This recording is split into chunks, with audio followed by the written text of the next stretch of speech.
네. 시작이요? 예. 네. 안녕하세요. 저는 정신과 의사 김현수라고 합니다. 교육 현장에서 저희 아이들을 열심히 가르쳐주고 계신 여러 선생님들을 이런 사이버 공간을 통해서 만나 뵙게 돼서 대단히 영광입니다. 오늘 제가 여러 선생님들을 통해서 함께 내용을 공유하고자 하는 주제는 요즘 많은 문제가 되고 있는 인터넷 중독, 또는 사이버 중독이라고 부르기도 하는데요. 그 인터넷 중독, 사이버 중독에 관한 문제를 여러 선생님들과 함께 알아보기로 하겠습니다. 우선 우리나라의 여러 가지 인터넷과 관련된 실태에 대해서 이미 선생님들이 많이 알고 계실 거라고 생각하는데요. 굉장히 세계적으로도 한국이 인터넷 선진국이라고 하는 것은 지금 널리 알려져 있습니다. 청소년 세대원이 있는 그런 가구 중에서 이 PC가 보급되어 있는 PC 보급률과 또 인터넷 전용선이 연결된 인터넷 보급률은 우리나라가 압도적으로 세계 1위권을 차지하고 있습니다. 뿐만 아니라 하여튼 인터넷 사용자 인구도 5위권 안에 들어가고 있고, 그야말로 이 정보화의 기본적인 어떤 인프라는 굉장히 잘 갖춰져 있는 그런 나라에 속합니다. 문제는 이런 인프라가 잘 돼 있으면 사용자들의 문화도 굉장히 건강하고 건전해야 되는데, 현재 이런 개발된 인프라를 가지고 사용자, 그냥 저희가 유저라고 이렇게 표현하죠. 유저들의 어떤 문화나 패턴은 사실 한국은 걱정스러운 점이 많이 있다고도 그렇게 지적을 합니다. 많은 연구자들이 인터넷을 어떻게 이용하는가 하는 이용 실태를 조사해 보면, 우리나라에서 이 인터넷이 지나치게 엔터테인먼트라고 얘기하는 오락이나 하여튼, 게임, 이런 쪽으로만 활용도가 높다는 것이 지적이 됩니다. 대부분의 연구에서 이 인터넷을 한 80% 정도 인터넷 사용자 중에 사용의 어떤 내용이 한 80%가 엔터테인먼트다, 이런 연구들이 나타나고 있고, 또 이런 오락성으로만 사용한다는 점 외에도 여러 가지 반사회적인 사이트,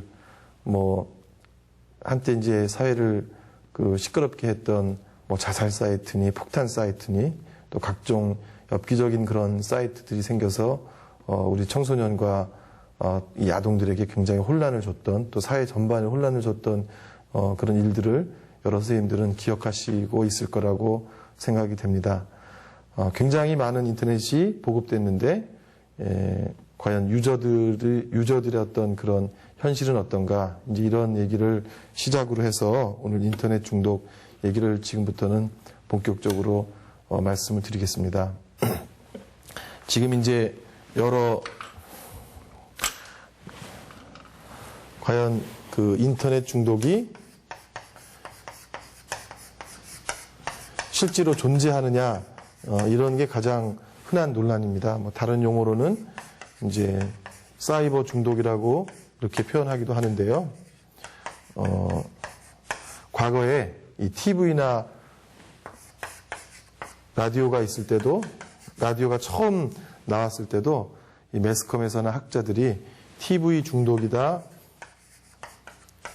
라디오 중독이다, 이런 용어를 썼었다고 합니다. 근데 실제로는 지금 현재는 TV 중독, 라디오 중독 이런 말은 잘 쓰지 않고 있죠.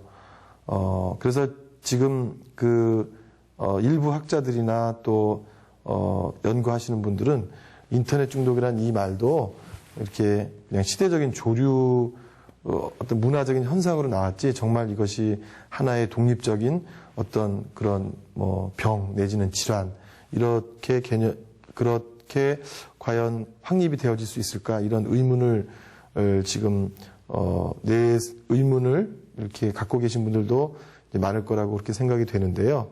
지금 인터넷 중독을 주장하는 학자들은 이 과거의 TV나 라디오 중독과는 인터넷 중독은 근본적으로 다르다, 그런 주장을 하는데, 그 주장의 배경에는 여러 가지가 있지만 가장 큰 게 인터넷에 대한 이해 중에 여러 선생님들과 함께 이제 이 특징 중에 꼭 이해하고 싶은 게 이제 이런 과거에 이 TV나 라디오는 단방향성인데 에 비해서 인터넷은 쌍방향성이라고 하는 점을 일단 이런 특징이 있다라고 하는 것을 이해하는 게 중요할 것 같습니다. TV는 또 라디오는 그 공급자들에게 의존할 수밖에 없는 그런 매체의 형식을 갖고 있다면 이 인터넷은 공급 그 내용을 전달하고자 하는 사람과 내용을 받는 사람이 서로 아주 원활하게 쌍방향적으로 하여튼 교류를 할 수 있다는 점에서 굉장히 그 미치는 영향이 이 TV나 라디오와는 또 다른 그런 큰 어떤 그 힘이 있다. 이제 이런 점을 주장하고 또 하나는 채널이라고 이렇게 생각하실 수 있고 이거를 다른 콘텐츠라고 얘기할 수도 있는데요. 사실 인터넷에서 방대한 분량을 가지고 있는 한 사이트는 TV 프로그램 몇 개를 모아놓은 것 이상으로 훨씬 더 많은 내용을 담고 있는 그런 사이트들도 있습니다. 이 인터넷으로 연결되는 그런 막대한 그 정보들, 또 수십만 개, 수백만 개의 그런 사이트들은 우리가 하나하나의 어떤 채널로 이해하게 된다면 TV는 그야말로 앞으로 새로운 위성 방송이 생겨가지고 채널이 몇백 개가 된다고 하지만 실제로 저희가 보는 채널은 진짜 몇 개에서 수십 개의 채널을 보시는 분이 계신지 안 계신지 모르겠지만 이런 그 정보의 어떤 그 현장이 그 채널이 이렇게 단순한 데에 비해서 인터넷은 사실은 수십만 개의 어떤 그런 채널, 콘텐츠를 갖고 있다고 저희들이 이제 평가를 하는데요. 이런 점에서 이런 쌍방향적으로 이렇게 커뮤니케이션하고 주고받을 수 있고 동시에 정말 막대한 그런 정보를 갖고 있다는 이런 점에서 과거에 TV나 라디오가 미쳤던 영향보다 다른 차원에서의 어떤 중독적 현상을 일으킬 만한 그런 큰 힘이 있다. 이제 이런 점을 들어서 인터넷 중독은 단순히 어떤 시대적인 하나의 현상이기보다는 지속적인 하나의 어떤 병적인 현상이 되지 않을까 그런 전망을 저희들이 지금 하고 있습니다. 또 하나 이제 이런 인터넷에 관련된 얘기를 할 때 이런 어떤 인터넷과 관련된 특성과 아울러서 인터넷과 관련된 어떤 심리적인 특성을 얘기하는 경우가 많이 있는데요. 인터넷에 중독되게 하는 배경이 되는 심리적 특성 중에는 첫 번째는 이제 가장 중요하고 이미 많이 알고 계실 거라고 생각하지만 첫 번째 심리적 특성으로 이제 익명성이라고 하는 게 있습니다. 인터넷에 접속한 그 접속자가 자기가 누구인지를 밝히지 않아도 되는 그런 통신의 방법이 바로 이제 인터넷인데요. 내가 무엇을 하고 있는지, 내가 저쪽에 어떤 영향을 미치는지를 알리지 않을 수 있다는 그런 점에서 인터넷은 굉장히 매력적인 그런 매체라고 생각하는 사람들이 많이 있습니다. 대부분은 그런 것을 이제 부정적으로 활용해서 문제인데, 자기의 의견을 내가 누구라고 밝히지 않은 상태에서 할 수가 있기 때문에 화가 난 사람들은 여러 게시판을 돌아다니면서 욕을 하는 경우도 있고 또 사실은 굉장히 밝히기 어려운 견해인데 이제 그런 견해를 자기의 신원을 밝히지 않고 공개할 수도 있고 그런 점에서 인터넷은 자신을 숨기면서 활동할 수 있다는 그런 점, 익명성이라는 점에서 사람들에게 매혹적이고 비슷한 얘기일 수도 있는데요. 두 번째는 억압 해제 효과라는 그런 용어를 씁니다.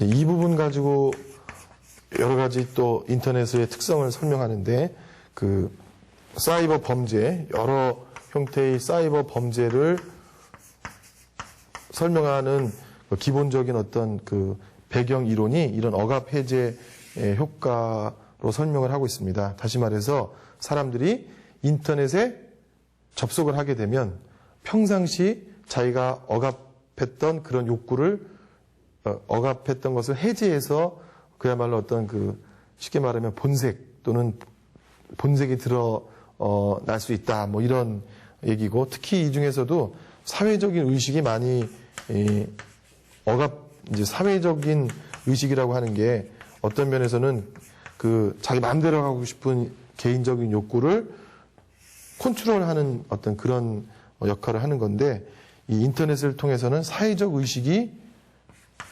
감소한다, 이런 표현을 많이 하는데요. 이렇게 사회적으로 내가 공동체 생활을 하면서 지켜야 할 그런 규범이나 규제들, 이런 것들이 해제되는 그런 효과가 일어나는 것이 여러 가지 사이버 범죄와 관련이 되어 있다. 그렇게 설명을 하고 있습니다. 인터넷을 하면 그래서 어떤 사람들은 해방감을 느낀다, 그런 표현을 하기도 하고요. 그런 게 다 모두 이제 이런 속성과 관련이 있고, 또 사실은 인터넷에서 채팅을 하면서 음란한 채팅을 하게 되는 것도 상대방이 내가 누군지 모르기 때문에 멋대로 표현할 수 있고, 그러면서도 조금 더 야한 이야기를 할 수 있는 것도 이런 익명성 억압 해제 효과라고 하는 것과 이제 관련이 되어 있습니다. 인터넷 상에서는 자기 캐릭터 또는 아바타라고 해서 또 다른 이제 그런 모습을 이렇게 나타내는 그런 특성이 있는데요. 요거 외에 이제 또 하나 더 설명드리자면, 저희가 사이버 셀프라는 용어를 씁니다. 사이버 공간에서의 자기라고, 이렇게 사이버 공간에서의 자기라고 번역할 수 있는데요. 제가 지금 세 번째 설명드리는 인터넷 중독의 심리적 특성은 사이버 셀프. 사실은 인터넷에 접속하면서 우리가 각종 프로그램에 참여하려면 아이디를 만들도록 하죠. 이 아이디 자체를 어떤 사람들은 그 사이트에서의 어떤 사이버 주민등록증이다, 이렇게 표현하는 사람도 있는데요. 사이버 공간에 접속함으로 인해서, 인터넷에 접속함으로 인해서 사람들은 미묘한 어떤 심리적인 변화를 일으키기 시작한다고 그렇게 설명을 하고 있습니다. 이제 여러 방송에도 나가듯이 뚱뚱한 사람이 사이버 공간 안에서는 자기를 날씬한 사람으로 표현한다든지, 키가 작은 사람이 키 큰 사람으로 표현을 한다든지, 이렇게 사이버 공간에 들어가면서 사이버 공간에서의 자기 어떤 사이버 공간에서 이제 정체성을 만드는 일. 그래서 사이버 공간에서는 현실과 다른 특별한 정체성을 추구하는 이제 그런 심리적인 반응이 일어납니다. 우리 청소년들과 관련돼서는 이런 정체성이 결국 게임할 때의 캐릭터, 아바타랑 관련이 많이 있죠. 제가 상담하는 청소년 중에서 이 캐릭터, 아바타 꾸미는 것 때문에 돈을 100만 원 이상씩 쓰는 그런 친구들을 보기도 했고, 또 게임에서 쓰는 어떤 아이템이라고 그러죠. 요즘 애들은 그 세 마디 말도 길어서 아템이라고 두 글자로 부르기도 하는데요. 이런 아이템, 그런 게임에서 쓰는 여러 가지 무기, 이런 것을 모으는 그런 그런 취미가 마치 자기에게 굉장히 소중한 물건을 모으는 것과 비슷하게 그렇게 느끼는 아이들이 있는데, 어떤 이 사이버 공간에서의 자기라고 하는 것이 만들어지면서 그 사이버 공간에서의 자기를 어떻게 꾸밀 것인가, 어떻게 보이려고 할 것인가 하는 문제도 이 인터넷의 심리적인 특성을 이해할 때 중요한 문제가 될 거라고 생각이 되는데요. 이렇게 이 사이버 공간에서의 캐릭터나 아바타를 꾸미는 그 자체에 아주 몰입하고 중독적인 그런 태도를 보이는 친구들도 또 최근에는 많이 늘어나는 것 같아요. 부모님들은 또는 기성세대들은 참 이해하기 어렵죠. 현실에서 보이는 모습이나 잘 꾸미지, 현실에서 보이는 현실에서 생활할 때나 깨끗하게 씻고 잘 다니지, 무슨 인터넷에서 캐릭터 꾸미는데 그렇게 그야말로 수많은 돈을, 아주 청소년들에게는 굉장히 큰 돈인 그런 많은 돈을 들여가면서 이렇게 꾸미는가, 이런 부모님들은 참 이해하기 어려운 현상이라고도 그렇게 말씀을 하고, 더군다나 이런 사이버 공간 안에서의 자기 캐릭터나 아바타 또는 그 무게임에서의 아이템을 아이들은 거의 자신의 분신처럼 그렇게 여기는 그런 심리적인 경향이 있는 것 같습니다. 제가 최근에 상담하던 한 친구가 이 아이템을 해킹당했다는 것을 가지고서 굉장히 깊은 우울증에 빠졌어요. 부모님들은 도무지 이해할 수가 없다. 그거 뭐 정말 그 별것도 아닌 게임에서 사용하는 무기를 누가 건드렸다고 아이가 어떻게 저렇게 우울해지면서, 사실 그 친구가 학교도 다니지 않았는데 그런 현상을 보면서 부모님들 굉장히 정말로 이해할 수 없다, 그런 표현을 하셨는데, 정말로 이제 이런 그 사이버 공간 안에서의 자기도 아이들은 현실에서의 자기처럼 그렇게 느끼는 그런 경향성이 있다라고 하는 것을 이해하는 게 중요할 것 같습니다. 사이버 공간의 심리적인 특성에 관해서는 이런 3가지 정도의 주제만 익숙해지셔도 그 사이버 공간에 대한 이해를 하는데 많은 도움이 될 거라고 생각하고요. 그 다음에 이제 그 사이버 공간, 이 인터넷 세계 또는 사이버 공간을 대하는 이 사이버 공간을 대하는 그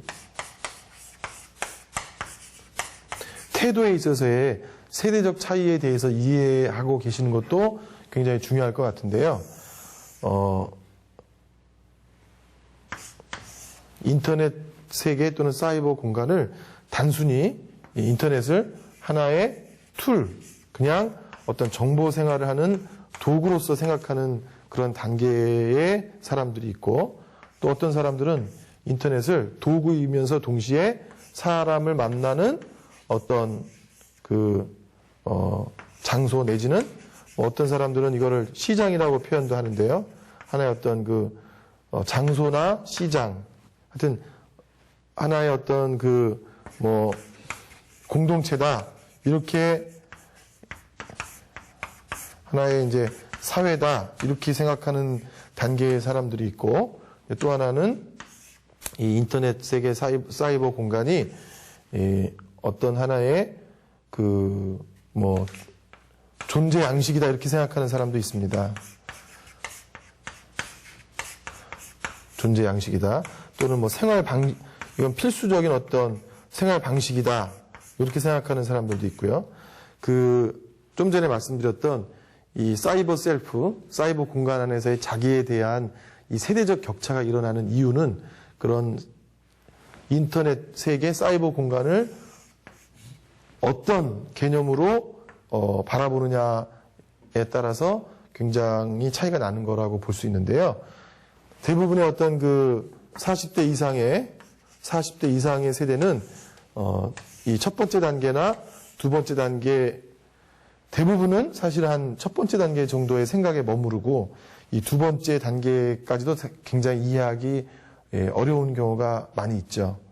근데 이제 문제는 지금 10대 아이들은 이 인터넷 사이버 공간이라고 하는 거를 거의 존재 양식처럼 생각한다는 거죠.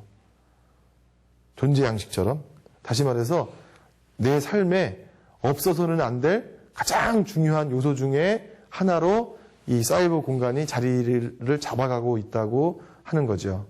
제가 이제 이런 학교에 초대를 받아가지고 중학교나 초등학교에 가서 이런 인터넷에 관한 여러 가지 중독이나 또는 사용법 내지는 이런 강의를 할 때 인터넷이 없는 세상에 대해서 애들하고 함께 토론을 하면 애들이 우리 학생들이 인터넷 없는 세상은 상상도 할 수 없다 부터 시작해서 그런 세상에서는 살 의미를 찾기가 어려울 것 같다, 이런 얘기도 하고, 이 천재지변이 일어나가지고 이 게임을 할 수 없는, 온라인 게임을 할 수 없는 세상이 되면 차라리 죽어버리는 게 낫다. 그렇게 이야기하는 그런 학생들도 제가 봤는데요. 인터넷세계 사이버 공간에 대한 태도 또는 그 받아들이는 양식이 어떠냐 하는 것에 있어서의 이런 세대적 격차 때문에 우리 청소년들이 그 사이버 공간을 대하는 태도를 이해하기가 더 어렵지 않는가 그런 생각이 듭니다. 지금까지 제가 이제 굉장히 아주 오랫동안 시간을 투자해서 얘기할 수 있을 만한 주제들인데 그걸 이제 간략히 몇 가지 중요한 용어들을 이렇게 이제 설명을 드렸습니다. 이제 이런 이해를 갖고서 인터넷 중독에 대해서 한번 얘기를 나눠보도록 하겠습니다. 제가 많이 가장 인터넷 중독에 관한 이야기를 하면서 여러 가지 질문을 받는 게 어느 정도 해야 중독이냐, 이런 중독의 기준과 중독되면 어떤 증상이 이렇게 일어나느냐, 그런 얘기를 이제 질문을 많이 받는데요. 아까도 이제 서두에 말씀드렸지만 인터넷 중독증이라고 하는 것이 아직 인증받은 그런 개념이 아니기 때문에 전 세계적으로 공통화된 그런 중독증에 관한 정확한 진단 기준은 지금 현재는 없습니다. 근데 이제 몇몇 학자가 만들어 놓은 그런 진단 기준을 저희가 이제 참고해서 사용하고 있는데요. 특히 이제 한국의 경우는 조금 그 외국의 기준과는 달리 해야 되지 않을까 그런 생각은 갖지만 지금 현재 인터넷 중독의 중요한 기준으로 얘기할 때 시간이 얼마를 해야 되느냐 그런 것도 되게 중요하고 또 하나는 대부분의 중독은 어떤 그 내성과 금단이 있어야 된다 이런 설명을 하기 때문에 그 내성이 있느냐 또는 금단 증상이 있느냐 그리고 인터넷에 정말 중독되면 어떤 사회생활에 막대한 지장이 있느냐 이렇게 이 중독의 진단 기준과 관련돼서 말씀을 드릴 수가 있겠는데요. 사실 시간에 관해서 가장 논쟁이 많습니다. 무슨 얘기냐면 연구자마다 최소한 하루에 5시간 그래서 일주일이면은 그 35시간이죠. 35시간 그 이상 35시간 정도를 해야만 중독 35시간 이상 해야 중독이라고 말할 수 있다. 또 대부분의 중독자들이 하루에 5시간 이상 하더라. 이렇게 시간의 절대적인 양이 중요하다 이렇게 주장하시는 분들도 있고 실제로는 하루에 2시간씩밖에 못해서 14시간을 하더라도 이 시간의 양이 중요한 게 아니라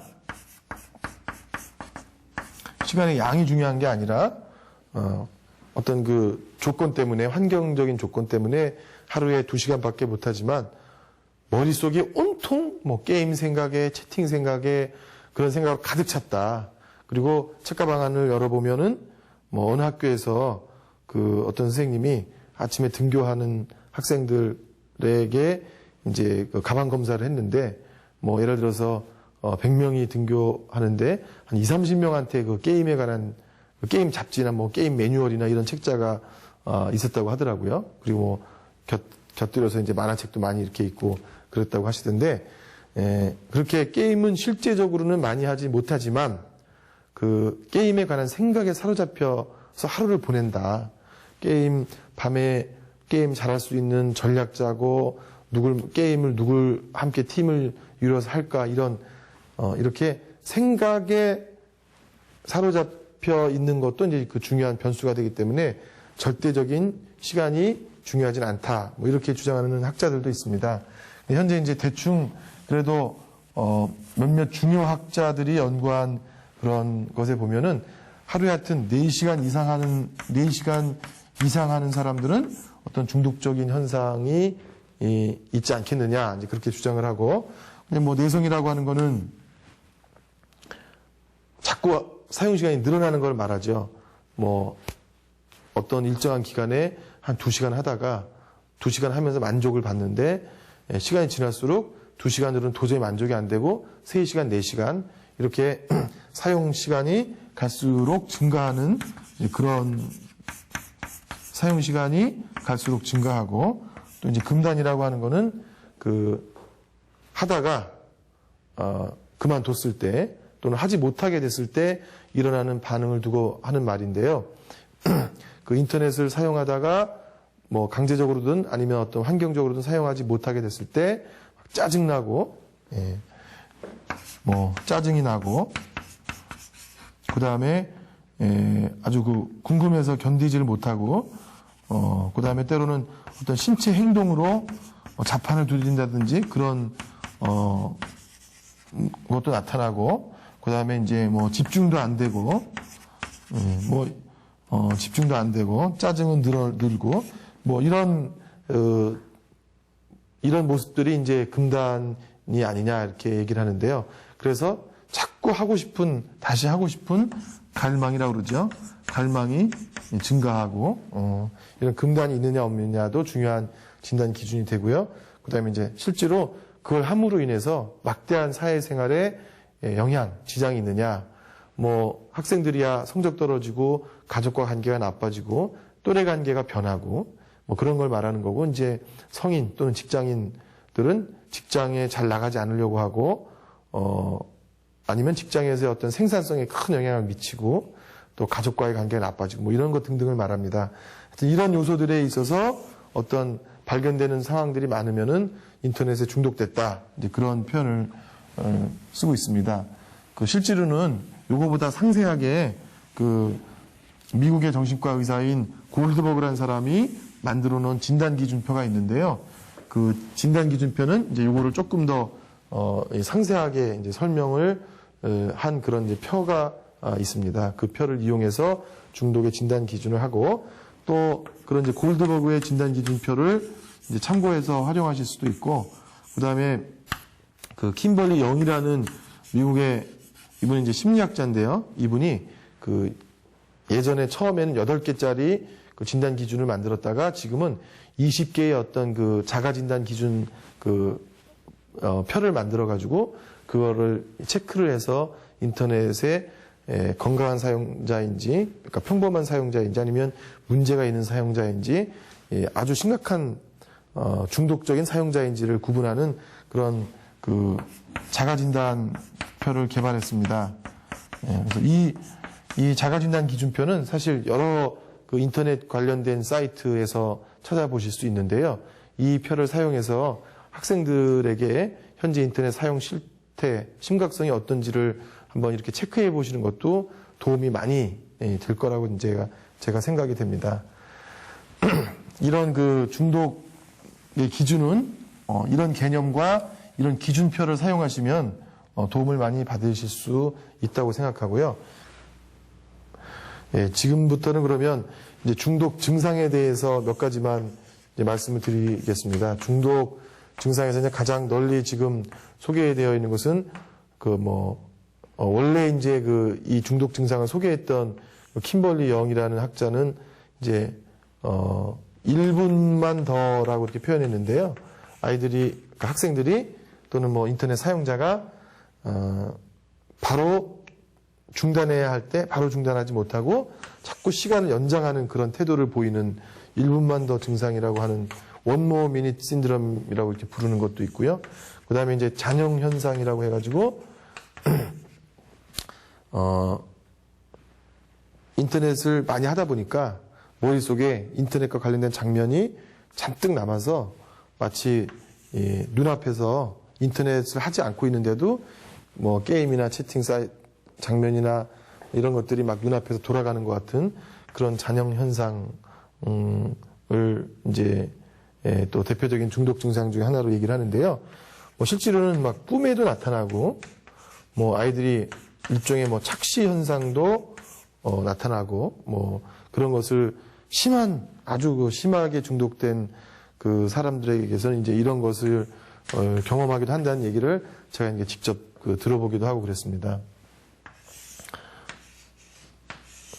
그 다음에 이제 사람들이 또 흔히 이제 매스컴에선 얘기하는 어떤 현실과 사이버 공간의 혼란이라고 이제 그렇게 표현을 하는데요.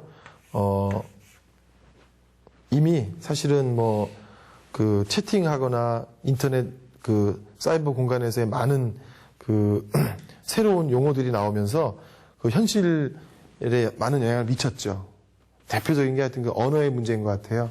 그 채팅체라는 말이 있는 점인지 모르겠지만 그 채팅체로 편지를 쓰고 받아쓰기를 할 때도 틀려서 그렇게 내는 학생들이 많이 늘었다고 하는 얘기를 제가 어떤 쌤한테 들었는데 대표적인 게 그런 것 같아요. 흔히 볼 수 있는 건 그런 것처럼 그 사이버 공간과 현실 공간에 대해서 혼란을 일으키게 되는 그런 것들이 아주 특징적인 그런 증상 중에 하나라고 말씀을 드릴 수 있겠습니다.